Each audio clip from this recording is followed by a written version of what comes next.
So how does the world find itself in this fix? Stephen Long charts the course of the global financial crisis, from toxic home loans to failing nation states. It was the biggest binge in history. Before the GFC, the world gorged on debt. Credit was cheap and easy. It was almost force-fed. And lending was supersized. Ninja loans, that's no income, no job, no assets. Then Wall Street took the loans, packaged them up into fancy financial products and passed the debt parcels around the world. But after the binge came the purge. This was on the Richter scale of economic shocks, clearly an 8. 2007. US house prices plummeted as people who never should have been lent money defaulted on mortgages in record numbers. Yet the powers that be were in denial. I think the system basically is sound. I truly do. Our banking system is well capitalised. September 2008. The Wall Street icon Lehman Brothers collapsed. Then the world's largest insurer, AIG, went broke, sparking a global credit crash. The engine of commerce seized as lending dried up. Share prices slumped as the biggest credit bubble in history burst.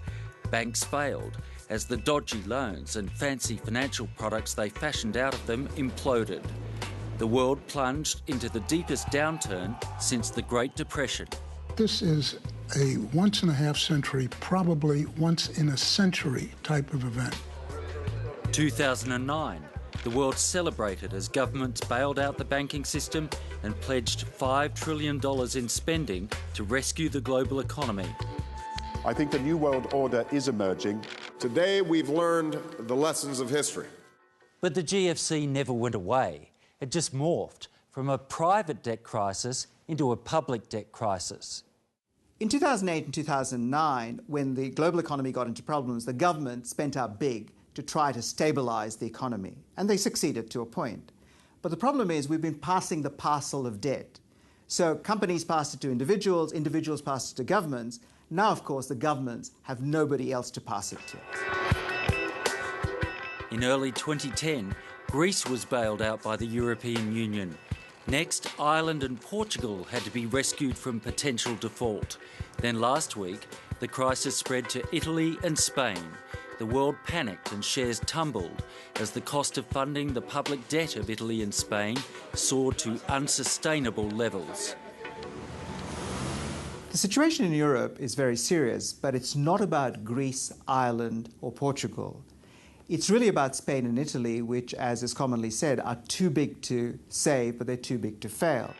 Across the Atlantic on the weekend, inglorious history was made. The US had its credit rating downgraded for the first time. AA+ has become the new AAA. The mining boom and the rapid industrialisation of Asia has insulated Australia's economy, but that may not last if the sovereign debt woes in Europe create bank losses and another credit crunch. Despite the fact that our commodities boom is ongoing, Australia still needs to borrow very large sums of money overseas. This is the banks and the businesses need to borrow. If there is another credit crunch, then what will happen is the cost of money will go up again and the availability of money will go down, and that will have an immediate impact on the Australian economy in terms of growth. And all this against the backdrop of the weakest recovery from the bleakest recession we've had since the 1930s. And it's not over yet. And Stephen Long's with me now in the studio. Stephen, I want you to walk us through where things could go from here. What's the worst case scenario? Worst case scenario, Lee, is a debt disaster where the sovereign debt woes in Europe get even worse and that spills over into bank losses on the bond holdings and we get a new credit crunch. Only this time round, unlike the first phase of the GFC, governments won't be in a position to bail out the global economy because their debt is now part of the problem. OK, that would be catastrophic, obviously. Indeed. Is there a less worst case scenario? Well, failing that, if we don't get that, probably more likely actually is that we merely have a double-dip recession in Europe and possibly the United States as the austerity measures that are being put in place to rein in the government debt feed into economies that are already weak and suffering high unemployment and crash them down into recessionary conditions across the Eurozone, maybe even the US as well. Remember, unemployment is about 21.5% in Spain and still 9% in the US. These economies are very weak right now. You say the prospect of a double dip recession is more likely than the doomsday scenario. Is it the most likely thing that will happen? I'd say, Lee, that equally likely is a period of stagnation where for many years we have tepid economic growth in the Eurozone that could eventually spill over into what's known as stagflation, with weak growth and rising inflation. That won't happen immediately because the economies are too weak. Dare I even ask, is there any sort of optimistic picture here?